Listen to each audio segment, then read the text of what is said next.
The blood hit my cheek before I even registered the scream. It wasn't mine. It wasn't my mother's. It was his. And in that split second, one horrible second frozen in time, I knew nothing would ever be the same.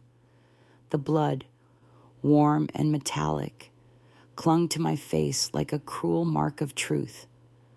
My father's strong arms had finally restrained Bernard, but it was already too late. Too late for her. Too late for all of us. My name is Lorraine Hunter. I'm 73 years old, and I live in a quiet corner of Woodstock, New York. Most people around here know me as the old woman who sells hand-stitched quilts at the town square on Saturdays, or the lady who always leaves peanut butter cookies in the library's free basket. They don't know the story I carry inside me. They don't know about the night that split my life in two. I've kept this story buried for nearly 60 years, not because I wanted to forget, but because there was no way to speak it without reliving every awful detail. But lately, I've begun to believe that silence can be just as heavy as memory. And if my story can help even one person face their pain, then it deserves to be told. So let me take you back to a time when everything still felt whole. It was the winter of 1965. I was 14 years old, and to me, our little home on Chestnut Lane was the safest place in the world. My father, Thomas Hunter, was a police officer with the Woodstock Department, disciplined, quiet, and upright to the bone. He was the kind of man who refused free coffee at the diner just to avoid the hint of favoritism. A cop should always lead by example, he used to say as he adjusted his badge with that trademark precision. My mother, Helen, was a fifth-grade teacher at the local elementary school. Everyone in town loved her. She had a way of looking you straight in the eye and making you feel like you mattered. Every morning she woke at 5 to make Dad's coffee, pack his lunch, and still managed to arrive at school before the first bell rang. She had patience like no one I've met since. We didn't have much, but we had each other and we had order. Our modest home sat on a quiet, tree-lined street where summer meant lemonade on the porch and winter meant the smell of cinnamon rolls warming the kitchen. We had a backyard filled with old apple trees, one creaky swing Dad built for me, and a small wooden shed where he kept his tools. I was an only child, not by choice, really. Mom had 3 miscarriages before the doctor told her to stop trying. So I grew up with all of their attention and all of their hopes poured into me. But don't get the wrong idea, I wasn't spoiled. Love comes with duty.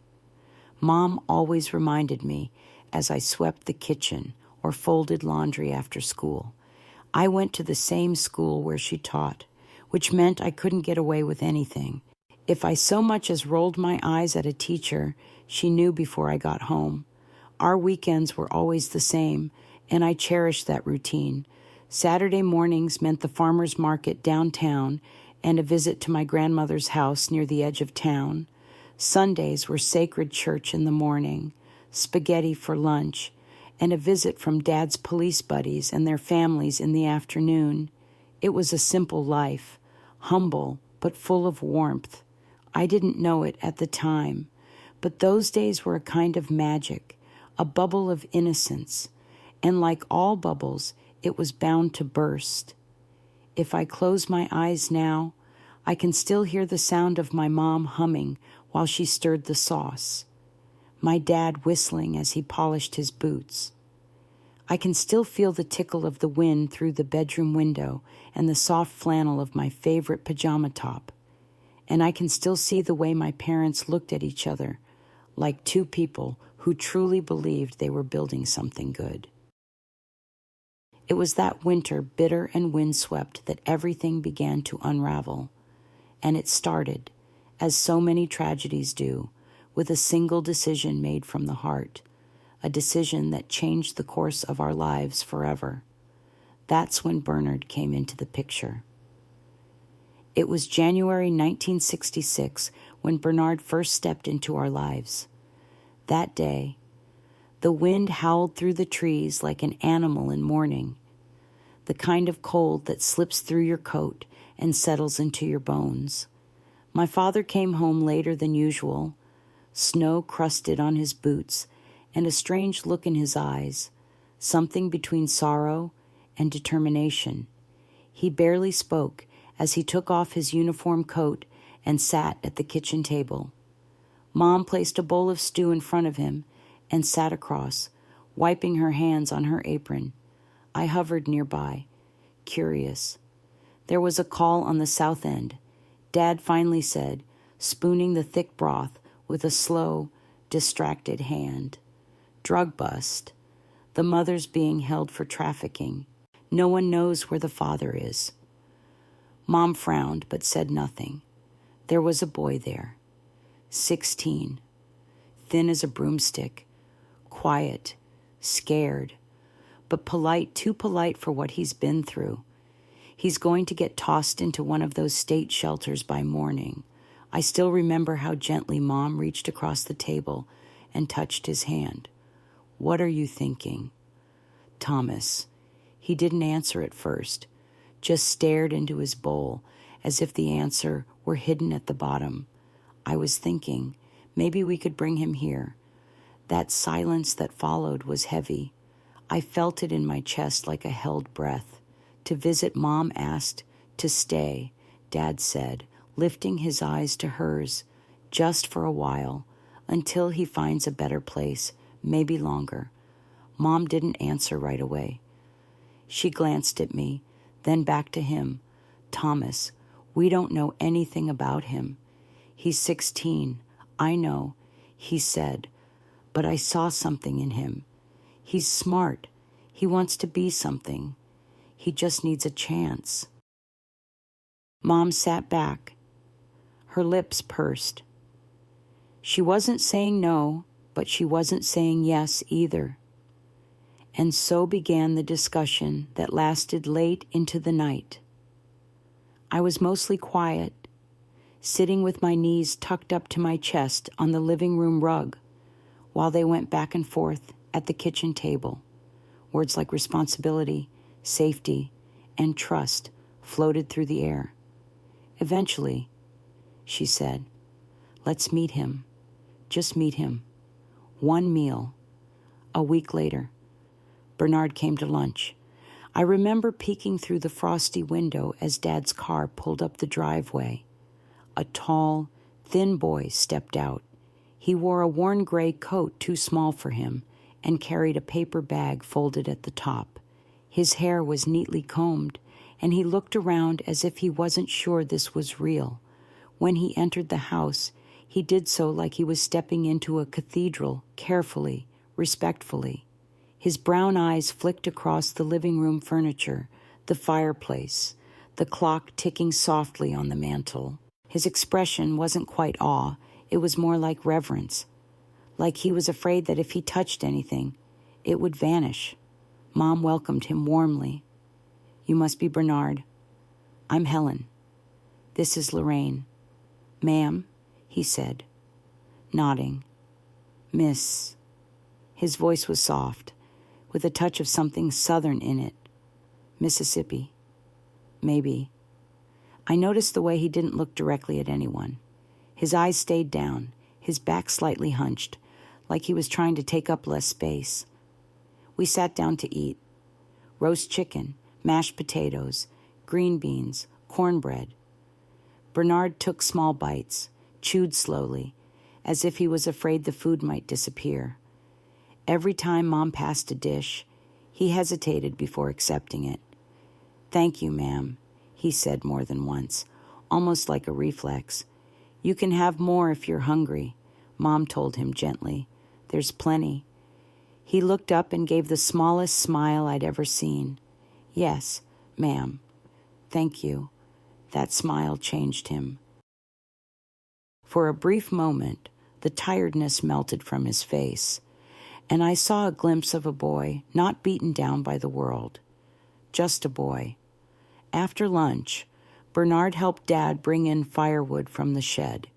He offered to sweep the porch, asked if he could help with the dishes. Mom insisted he sit and rest. When he left that afternoon, he shook both their hands and thanked them again. In the quiet that followed, Mom stood by the sink, staring out at the snow-covered backyard. "He's been through something," she finally said. "Yes," Dad replied, "but he hasn't let it harden him."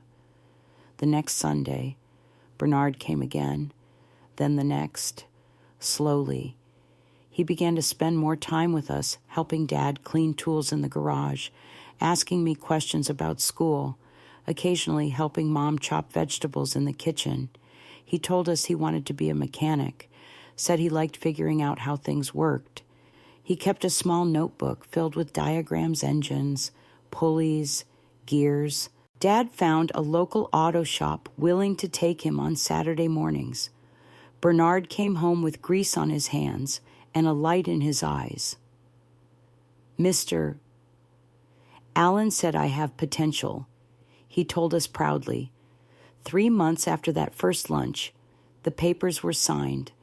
Bernard moved into the spare bedroom at the back of the house. We bought a new mattress, a desk, a second-hand radio from the thrift store.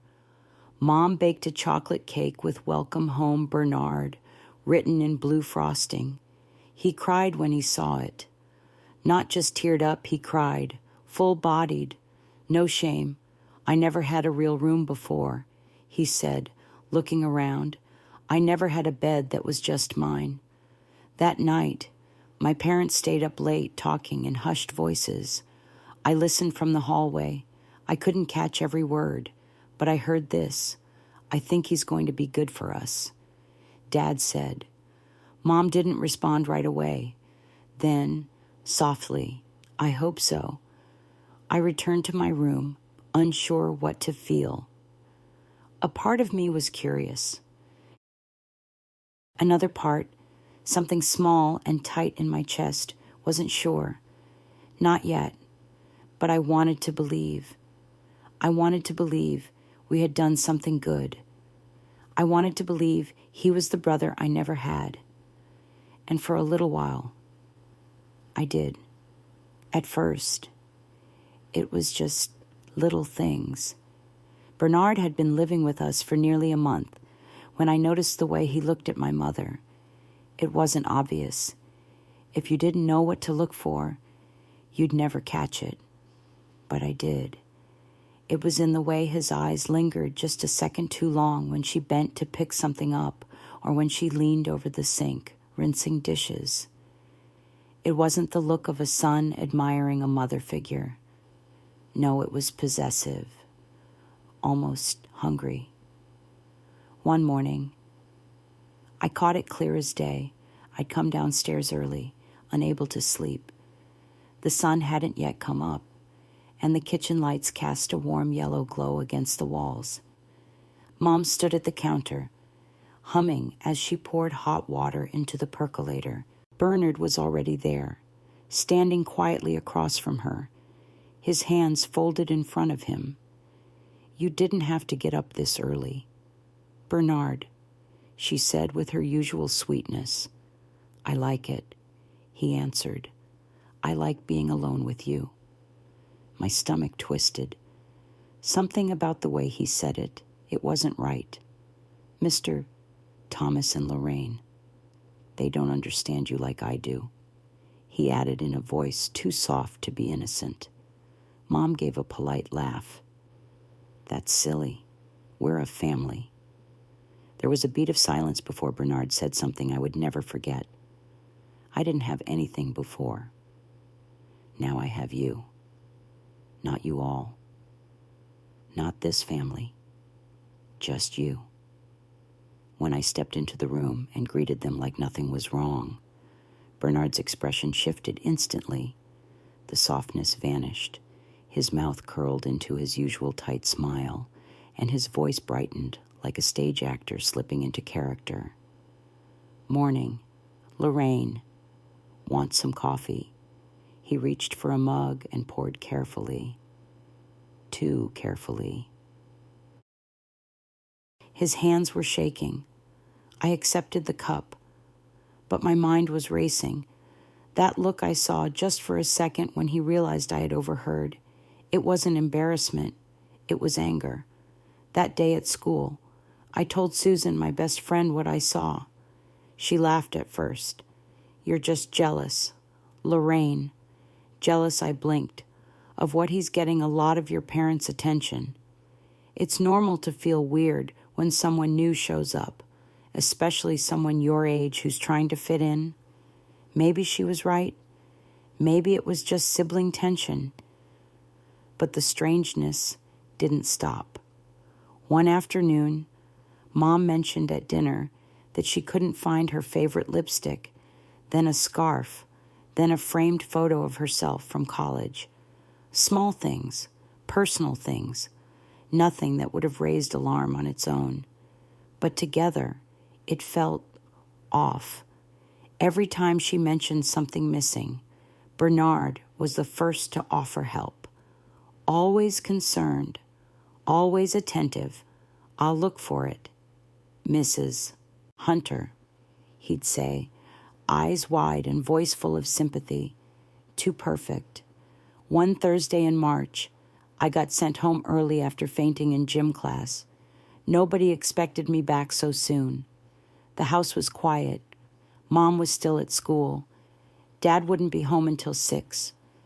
Bernard was supposed to be at the shop, but I heard soft footsteps and the creak of floorboards coming from my parents' room.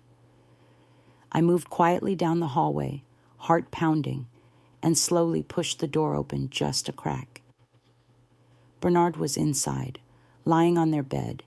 His face was buried in Mom's pillow. Around him were her missing things, the lipstick, the scarf, a few photos, even her hairbrush. They were laid out like a shrine. He was breathing deeply, eyes closed, like he was trying to inhale her. I backed away before he could see me and fled to Susan's house, claiming I felt sick on the street. I didn't sleep that night. I didn't know what to do. What could I even say? Hey, Mom, your new son is sleeping with your pillow and hoarding your personal things. Even I wasn't sure I believed what I saw. And what if Susan was right? What if I was just imagining all of it? So I waited. I watched. That's when I noticed something else, how Bernard's behavior changed depending on who he was with. With Dad, he was the model son, polite, helpful, enthusiastic about police stories, always asking questions about duty and honor. With Mom, he was clingy, needy. He craved her affection, asked for hugs, sat too close on the couch. It made me uncomfortable. But Mom, bless her heart, just thought he was starved for maternal love. With me, he oscillated. Some days he acted like a protective older brother. Other days, he ignored me completely. And every once in a while, I caught glimpses of something darker.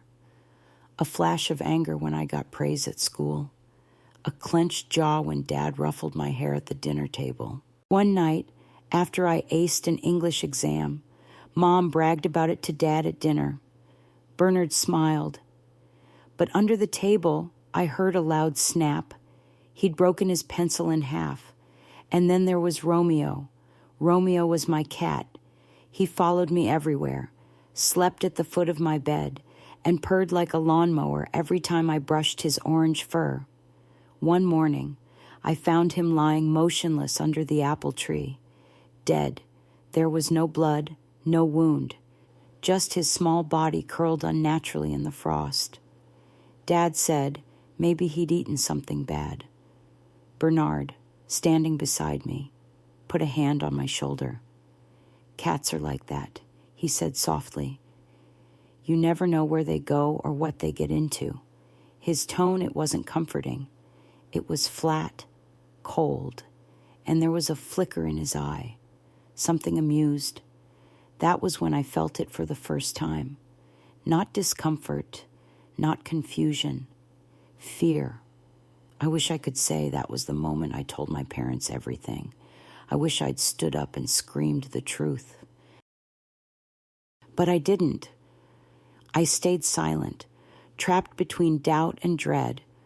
I didn't know it then, but I was already running out of time. It was the first week of July when Clara came to stay. She was my cousin 15, just a year older than me. We hadn't seen each other in nearly 2 years, but we used to be close as little girls. Clara was visiting from Poughkeepsie for a week, something of a summer break before the next school year. She was the kind of girl everyone noticed, tall, graceful, with golden blonde hair that shimmered in the sun and green eyes that sparkled like mischief lived behind them. When Dad picked her up from the bus station, Bernard insisted on going with him. He never asked to go anywhere before, but that day he volunteered. "I'd like to help," he said. "Besides, it'll be nice to meet more of the family." When they returned, I noticed it immediately, the way Bernard's eyes locked on Clara the moment she stepped out of the car. There was a flicker in his expression, not admiration, not friendliness, hunger. He smiled that same crooked smile he used on everyone else, but something in it, something made me nauseous. Clara was cheerful and polite as always.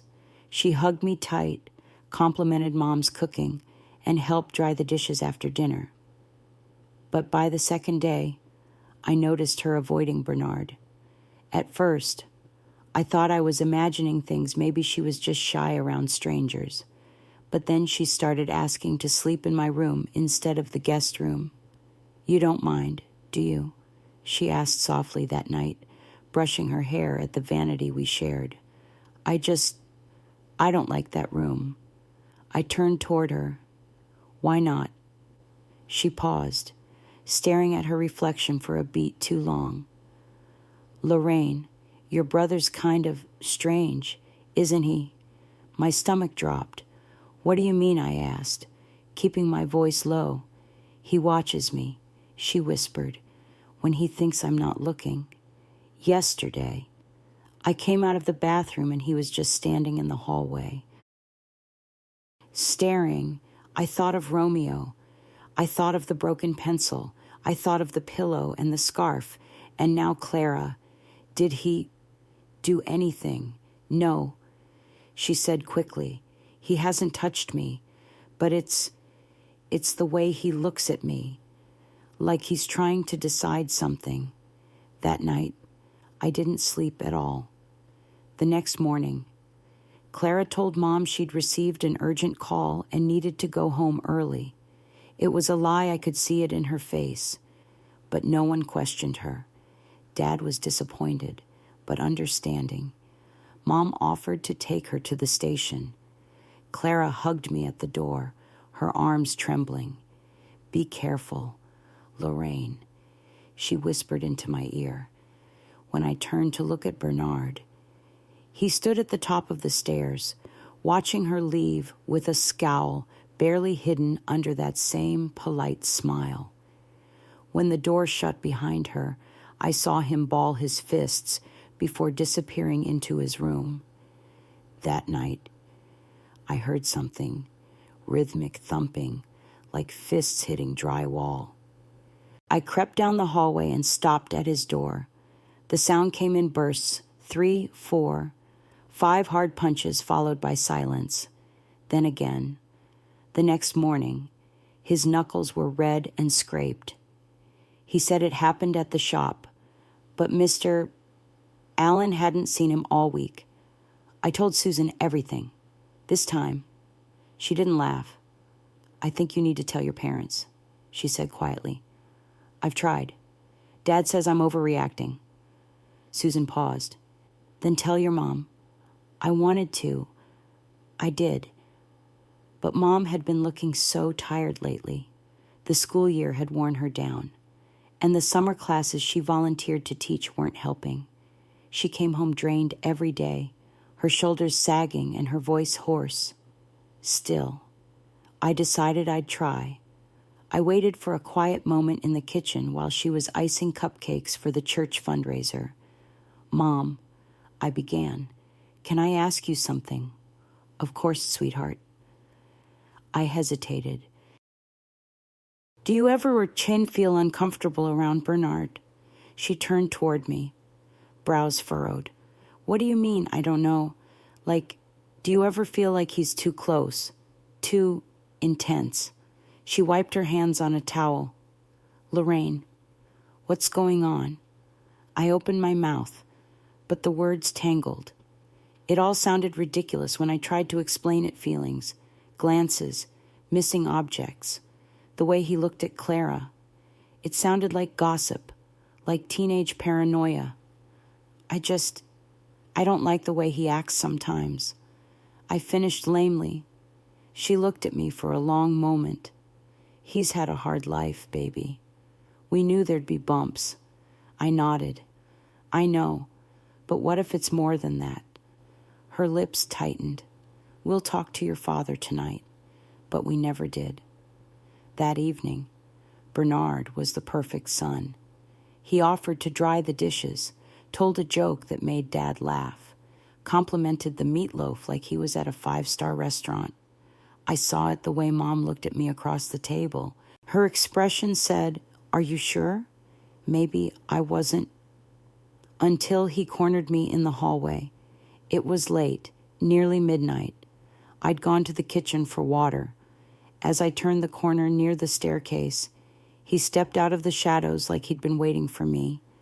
"You told Clara something," he said flatly. "No, I lied." "She didn't tell me anything either." He stepped closer, his body almost touching mine. "She's a liar. You know, pretty girls always are." I tried to step back, but he blocked the way. "You're watching me. Lorraine, always watching." I didn't answer. He leaned closer. "That's fine. You want to play games? We'll play. But I don't lose." Then, just like that, he smiled, stepped aside, and walked away as if nothing had happened. I stood there shaking, my throat dry, my skin clammy. He wasn't pretending anymore. I had seen something he wanted to keep hidden, and now I was in his way. The next Sunday, after church, I decided I couldn't wait any longer.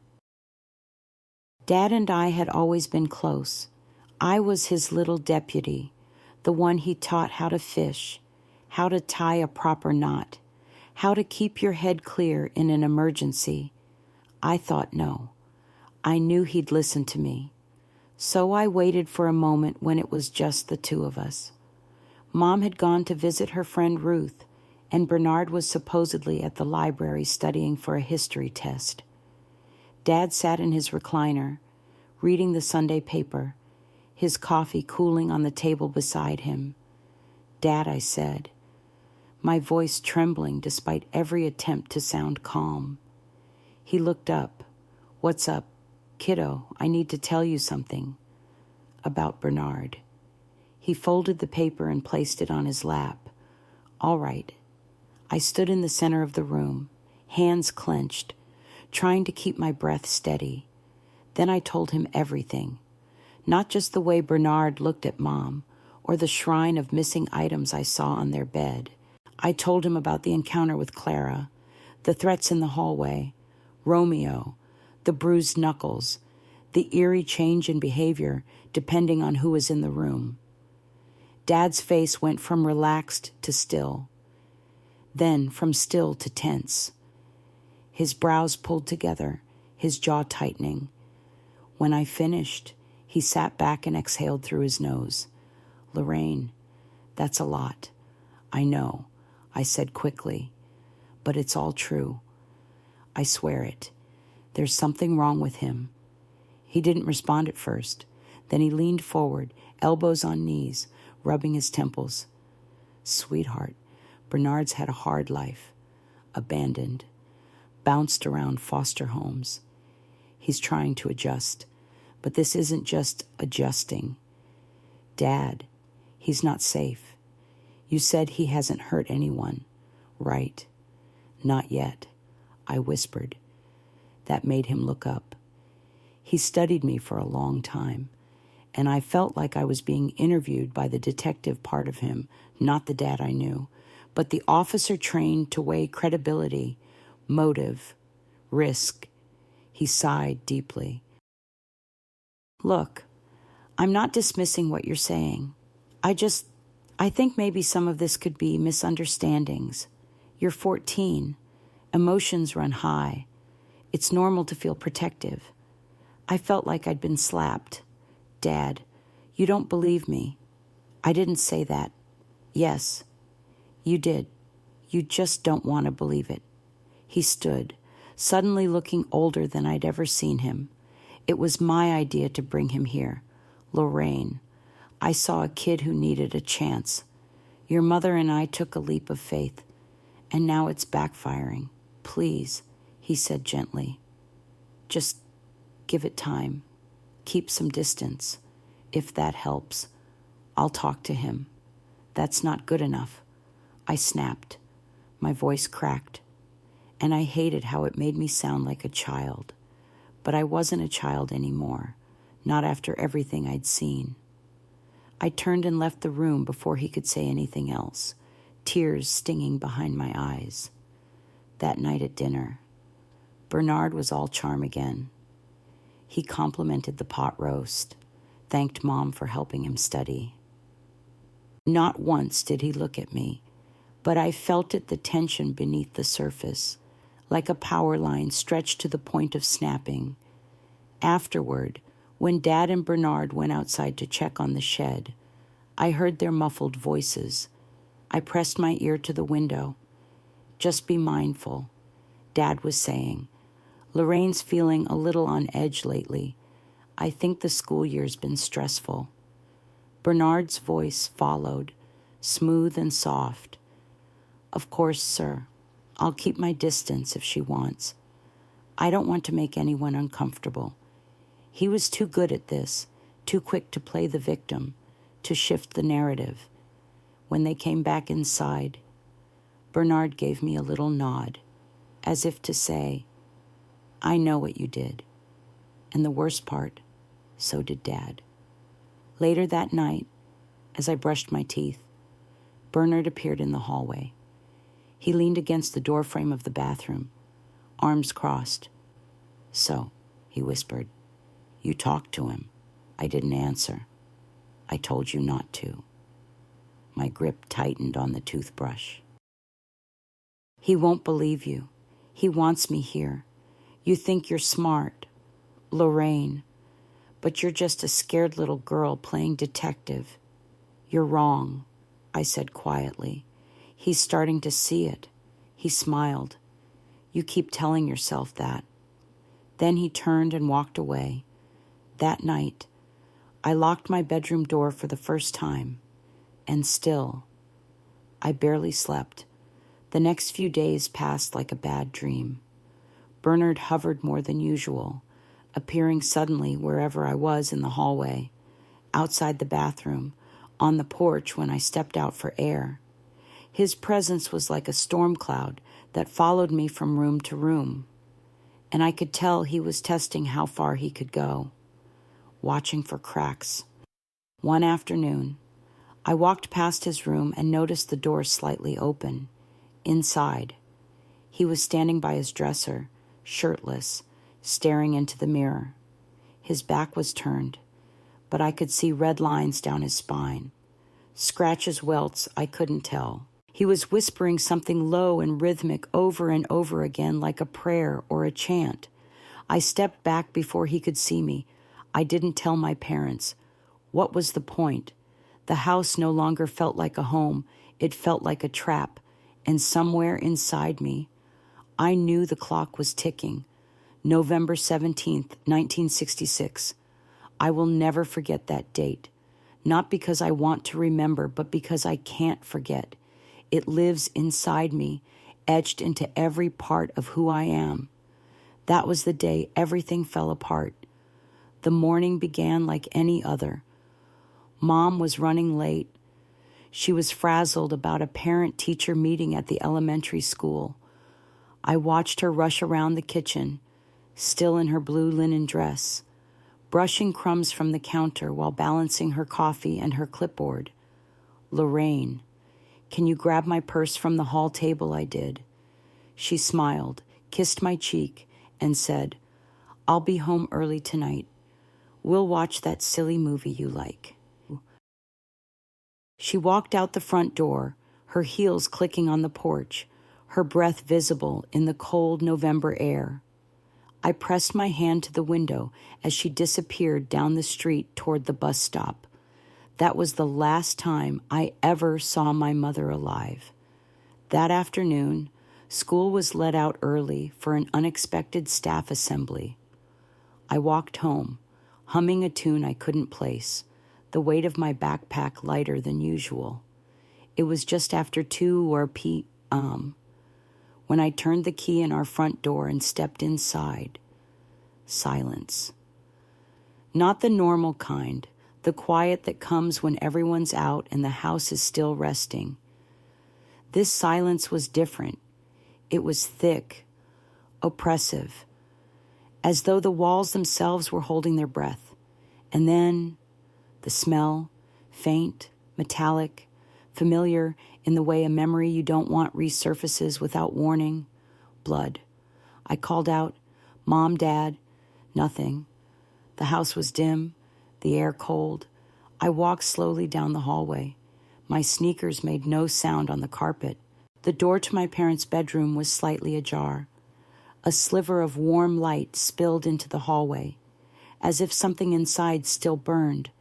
I pushed it open with trembling fingers, and that's when I saw it. My mother was lying on the bed. The light blue dress she had worn that morning was soaked with dark red, her chest unmoving, her face, once so full of life, always lit with a quiet strength, was frozen in terror. Her eyes were wide, staring upward, glassy and lifeless. Her throat had been cut, clean and deep, from ear to ear. At first, I couldn't even scream. I couldn't breathe. Then I saw him. Bernard. He was sitting calmly beside the bed, in a chair pulled from the corner of the room. His hands were drenched in blood, resting in his lap as if he'd just finished painting. The kitchen knife, Mom's favorite one, the one she used for Sunday roasts, lay on the floor beside him. He didn't flinch when I entered. Instead, he looked at me and smiled. Ah. Lorraine, he said casually, like we were at breakfast, you came home early today. I couldn't answer. My eyes kept darting between my mother's lifeless body and the blood-staining Bernard's hands. She came home early too, he said, nodding toward her. Said she didn't feel well. Wanted to rest before dinner. I guess now she'll rest forever. His tone was light, almost playful, like this was a game. What did you do? I whispered. Bernard tilted his head. What does it look like I did? I freed us. She was in the way, I repeated, still unable to process. She stood between me and your father, between me and you. She never really accepted me, you know.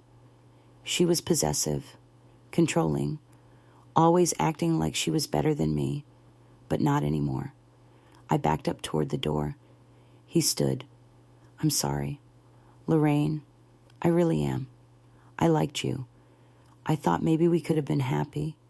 Just us and your dad, but you never gave me a chance. He stepped forward. I reached for the nearest object, without thinking my mother's hairbrush, but it wasn't enough. My eyes dropped to the floor. The knife. Without knowing how, I lunged and grabbed it before he could. Don't come any closer, I warned. He laughed, a dark, hollow sound that didn't match his youthful face. Or what you're going to kill me too. You don't have it in you. You're soft, just like she was. He took another step. Stop. I screamed, knife raised. His eyes were dilated, feverish. I could smell the blood on him. His breath reeked of something chemical, something sharp I didn't recognize then, but would later learn was cocaine. He lunged, and instinct took over. I drove the blade into his stomach with a scream I didn't know I was capable of making. He gasped, stumbling backward, looking down as though confused by what had just happened. "You," he began, then dropped to his knees. His blood spilled quickly, pooling across the hardwood floor and merging with the trail left by my mother. I dropped the knife and backed into the wall, breathing hard, my hands slick and trembling. I don't know how long I stood there. Time had stopped. Then I heard the front door open. My father's voice rang out cheerfully. "I'm home. Got off early today." The moment he entered the room, everything shattered. I'll never forget the sound he made, a sound that wasn't human. He fell to his knees, screaming my mother's name over and over again. Bernard, still alive somehow, reached for him. She stabbed me. He wheezed. "Help." I pointed at my mother. "He killed her. Dad, he killed her." Then Bernard pulled something from beneath the mattress. A gun. My father's backup pistol hidden for emergencies. He raised it toward Dad. Dad moved fast. Years of training kicked in. He wrestled the weapon from Bernard's hand just as the first shot rang out, missing his chest by inches and embedding in the wall behind him. There was a struggle, bodies thrashing. My father finally overpowered him. One final shot. Bernard went still. 2 bodies lay in that room now. 2 people whose lives had collided with ours so differently and ended in blood. My father dropped the gun as if it burned his hand. He sat there, breathing ragged, staring at the destruction. That's how the police found us. Neighbors had called after hearing the gunshots. When the officers arrived, they found me in the hallway, blood on my face and hands, still unable to speak. They found my father hunched beside my mother, gently stroking her hair. In the hours that followed, our home became a crime scene yellow tape, camera flashes, questions I couldn't answer. The headlines would say, "Adopted teen murders, foster mother, dies in police struggle." But that wasn't the whole story. It was only the beginning. The police stayed in our house until after midnight. I remember sitting in the back of an ambulance, wrapped in a scratchy wool blanket, even though I wasn't cold. A paramedic tried to check my vitals, but I couldn't stop staring at my hands still stained with Bernard's blood. No matter how many times I wiped them, the red remained. My father sat nearby, silent and pale. His eyes never left the front door of our house, the home we had built, loved, and now lost. In the days that followed, the investigation unfolded like a nightmare with no end. At first, it was just a flood of questions. Detectives from the state came, social workers, reporters. Everyone wanted to know the same thing. How did this happen?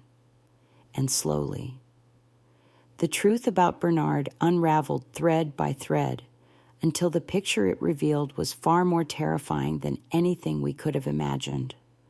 Bernard had not been the innocent, unlucky orphan we thought he was. He wasn't from a broken home with a mother in jail. That part was a lie. His biological mother had been murdered 3 years earlier, stabbed repeatedly in the kitchen of her trailer in upstate New York. There had been whispers back then. Neighbors told police her teenage son was off, that he'd been seen covered in blood the night she died, but no charges were filed. The system labeled it a home invasion gone wrong, and Bernard was shuffled into foster care. He'd been adopted and rejected by 5 families before us. Each one returned him to the system, citing disturbing behavior harming animals, setting small fires, disappearing at night. One foster parent found her 9-year-old daughter locked in a closet, crying, after Bernard had accidentally closed the door. Another reported him standing over their infant's crib in the middle of the night, just watching. All of this was in his file. A thick manila envelope full of red flags that should have been reviewed before anyone brought him into another home. But it never made it to my father. Clerical error, they said. Misfiled paperwork. Delays in cross-county records. My father was a respected officer. He had connections. He trusted the system. He believed he'd done all the right things. But the system had failed us all. In Bernard's room, they found a notebook, not for school. This one was filled with journal entries, violent fantasies, drawings of our family, me, Dad, Mom with our eyes scratched out in pen, pages of detailed plans how to stage my father's suicide, how to accidentally kill the family cat, how to isolate me. There was even a list of people to blame if things went wrong. My name was at the top. The detectives asked if I wanted to see it. I said no, but Dad did. He spent nearly 3 hours in the police station, reading every word. When he came out, he looked 10 years older. He fooled me, he said in a cracked voice. He fooled all of us. They ruled my actions as self-defense. They said my father acted appropriately in the line of duty. There were no charges. But that didn't bring my mother back. It didn't take away what I'd done, and it didn't stop the guilt from burying itself inside us. The press caught wind of the story. It hit the local papers first, then statewide. Adopted teen kills, foster mother in quiet town tragedy. Family torn apart by system's failure. Neighbors we'd known for years avoided eye contact. The house, our once warm, safe Cherrywood home, was now a place no one wanted to drive past. We sold it within weeks. We moved into a small 2-bedroom apartment across town, tucked behind a gas station and a shuttered bakery. It was quiet, forgettable, just the way we wanted it. My father left the force on extended leave. I didn't go back to school right away. Not because anyone told me not to, but because I couldn't. I couldn't sit in a classroom and pretend like I hadn't seen death, like I hadn't caused it. Dad tried to hold us together, but I could see the cracks forming. He blamed himself for bringing Bernard into our home, for not listening to me, for not protecting Mom. But what he didn't know, and what I couldn't yet tell him, was that I blamed myself too. I saw the signs. I knew, and I said nothing until it was too late. The silence in that apartment was unlike anything I'd known. It wasn't just quiet, it was hollow, like the echo inside a church, long after the congregation had left. We lived in that silence, Dad and I, for weeks after Mom's funeral. Not because we didn't want to talk, but because we didn't know how. I'd wake up in the middle of the night gasping, hearing echoes of her scream that I wasn't even sure I'd ever actually heard. I'd tiptoe to the kitchen and find my father sitting in the dark, a glass of whiskey sweating in his hand, his eyes red and vacant. He never said much, just stared out the window like he was waiting for someone who was never going to come back. During the day, he went through the motions, laundry, groceries, sweeping the porch. He still made coffee for both of us each morning, placing my mug beside the toast I could never bring myself to eat. "How are you feeling today, sweetheart?" He'd ask in a voice that tried to sound normal. Okay, I'd answer, every time, a lie we both accepted. The pain wasn't loud anymore. It was quiet and constant, a dull ache that seeped into everything. I stopped going outside unless I had to. At school, when I finally returned, people whispered when I passed by. Some offered awkward condolences. Others avoided me altogether. But it was Dad I worried about most. He stopped shaving. He stopped eating. And then, one morning, I found him sitting at the kitchen table surrounded by papers, police files, Bernard's case notes, printed records he'd requested from different counties. He had circled names, dates, and typed pages until the ink bled through. I should have seen it, he murmured without looking up. Dad, it's all here. Lorraine, it was always here. He wasn't the first family he did this to, and I still brought him home. I welcomed him to your mother's table. I gave him a bed down the hall from my daughter. He wasn't angry at the system anymore. He was angry at himself. In the following weeks, things got worse. He started staying out later, telling me he was taking walks, though he always came home smelling like gin. The bottle of painkillers in the bathroom kept getting lighter, though neither of us was sick. Once, I came home from school and found him sitting on the floor of the hallway, clutching a photograph of Mom, her wedding picture, and sobbing so hard he couldn't breathe. I knelt beside him, wrapping my arms around his shaking frame. It was the first time he let himself fall apart in front of me. I failed her, he whispered. I failed you. No, I said, even though I wasn't sure I believed it. You tried to help someone. You didn't know, but I should have. And then came the worst day of my life. Worse than the day I found Mom. Worse than the day I held a knife and stabbed someone to survive.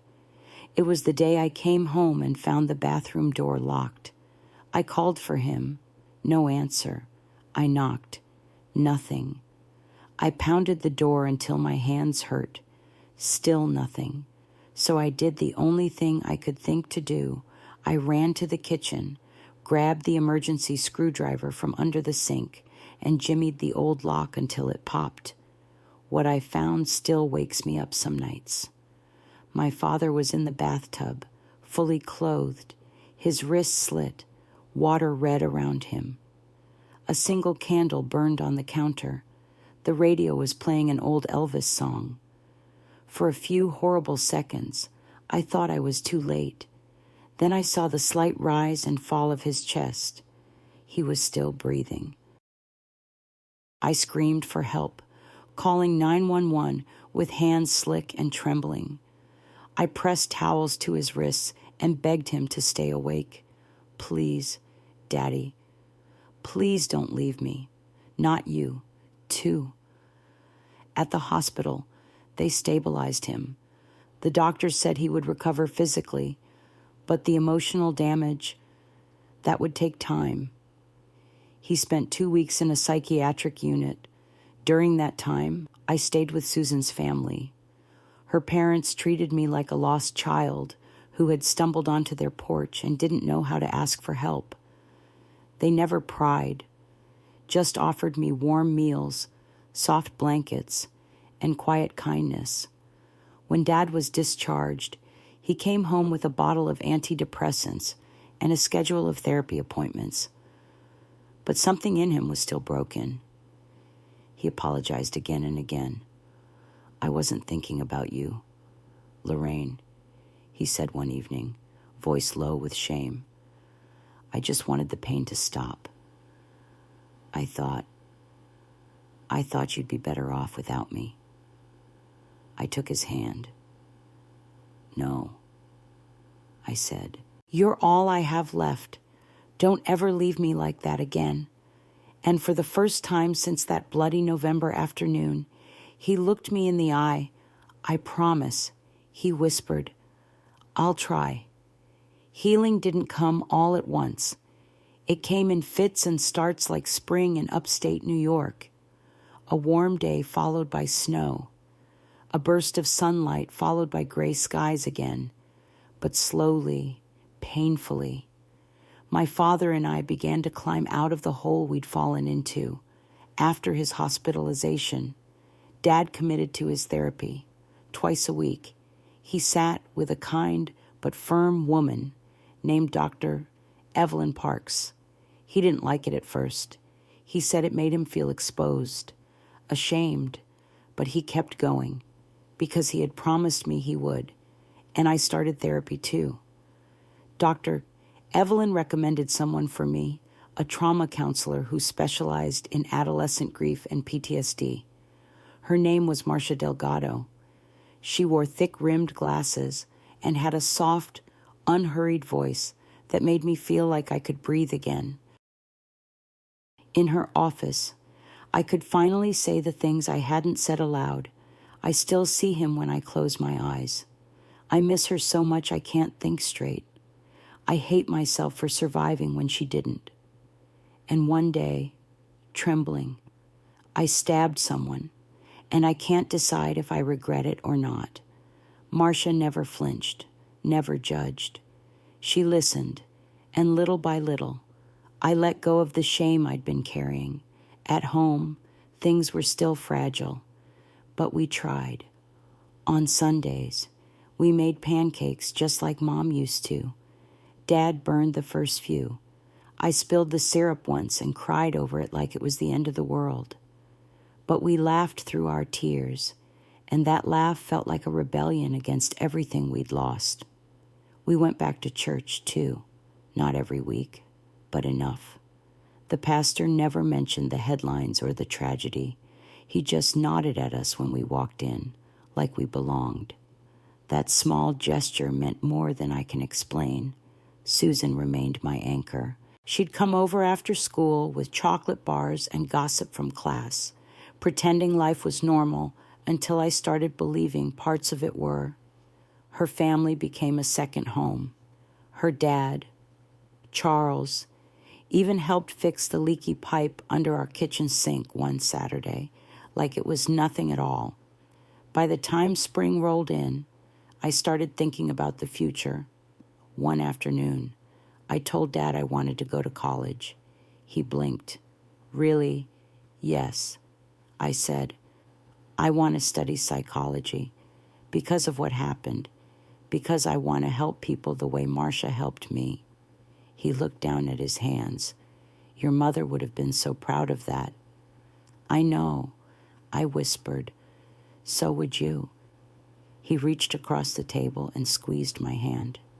I am, Lorraine, more than I can say. We spent the summer rebuilding not just our lives, but our bond. We went on long walks through the woods, planted flowers in old pots on the apartment balcony, and visited the cemetery every Sunday with fresh lilies. Each time, I'd sit by Mom's headstone and talk to her in whispers about school, about dreams, about how much I still needed her. Sometimes I'd find Dad sitting in the car afterward, staring straight ahead. Other times, he'd join me and say nothing at all, just place a hand on my shoulder. That was enough. By the fall of 1967, I was accepted into SUNY New Paltz. It wasn't far less than an hour from Woodstock, but it felt like a world away. My first week on campus. I called Dad every evening, sometimes just to hear his voice, sometimes to cry. But slowly, I found my rhythm. I joined a student support group. I began tutoring other students struggling with their studies. And for the first time since that dark winter, I felt useful, capable, alive. Dad came to visit once a month. He always brought something homemade lasagna, a book he thought I'd like, a framed photo of Mom he'd found in an old drawer. You're doing it, he said one evening after dinner in the dorm lounge. You're really healing. I'm trying, I told him. Some days are harder than others. He smiled, a little sad, a little proud. That's what healing looks like. Kiddo, you keep going, even when it hurts. Before he left that night, he handed me a small box. Inside was a gold necklace, simple, elegant, with a heart-shaped locket. It was your mother's, he said. She wanted to give it to you on your 18th birthday. I found it in her dresser drawer a few weeks ago. I held it in my palm like it was the most fragile thing in the world. She'd be proud of you too, you know, he added, for surviving, for helping me survive. I hugged him hard, and for the first time in a long time, I believed him. It's been 65 years since that November afternoon shattered my world. I still live in Woodstock, though not in that apartment. I've made a home here, filled it with warmth, photographs, quiet laughter, and books stacked 2 and 3 deep on every shelf. My father passed away in 1998, peacefully, in his sleep, after many years of sobriety, therapy, and being the kind of father every broken girl dreams of. He never remarried. He told me once, "Your mother was it for me, sweetheart. I loved her with everything I had." I believe him. He died with her photograph still on his nightstand, and a note in his drawer that simply said, "Tell Lorraine I did my best." And he did. After college, I followed the path I promised I would. I became a psychologist, opened my own practice here in town. I've counseled hundreds of survivors, women, men, children, each carrying scars no one else could see. Some came in silence, some in rage, but all came with the same fragile hope I once had that healing was possible. I told them the truth, that healing doesn't mean forgetting. It means learning to live again with the memory. I never remarried, never had children of my own, but I've mentored dozens of young women through the years, foster girls, troubled teens, the ones society writes off. Each one reminded me of who I used to be. Each one made me feel like maybe my pain hadn't been for nothing.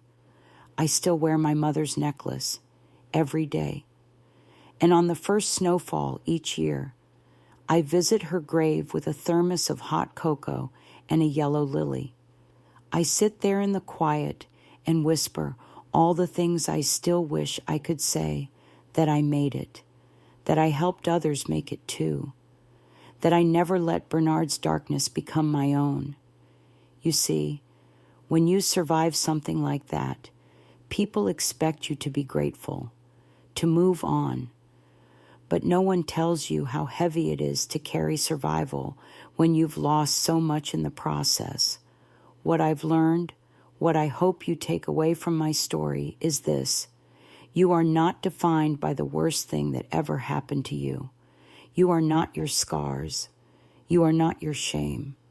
You are not what they did to you.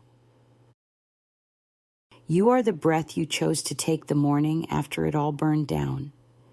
You are the cup of coffee you poured when your hands were still shaking. You are the moment you reached for help, and the day you offered it to someone else. There will always be darkness in this world. But we get to choose whether we let it define us or whether we rise, again and again, with hearts cracked wide open and still beating. That's the legacy I want to leave behind. Not just that I survived, but that I lived, and maybe, just maybe, that I helped someone else believe they could too. If you've made it to the end of this story, thank you. Truly, this wasn't just a story about tragedy. It was a story about endurance, about healing, about the quiet, stubborn power of love. And maybe it was a story you needed. Maybe you've lived through your own storm, carrying a past no one sees. If so, I want you to know you are not alone. You are not broken. You are still here. And that means there's still time to reclaim your joy, your peace, your voice. If this story moved you, if it reminded you of someone you love or someone you were, please share your thoughts in the comments. Let your voice be heard. And if you believe stories like mine deserve to be told, to be remembered, don't forget to subscribe to the channel. Every like, every comment, every subscription helps bring these stories into the light where healing begins. Until next time, take care of yourself. You matter.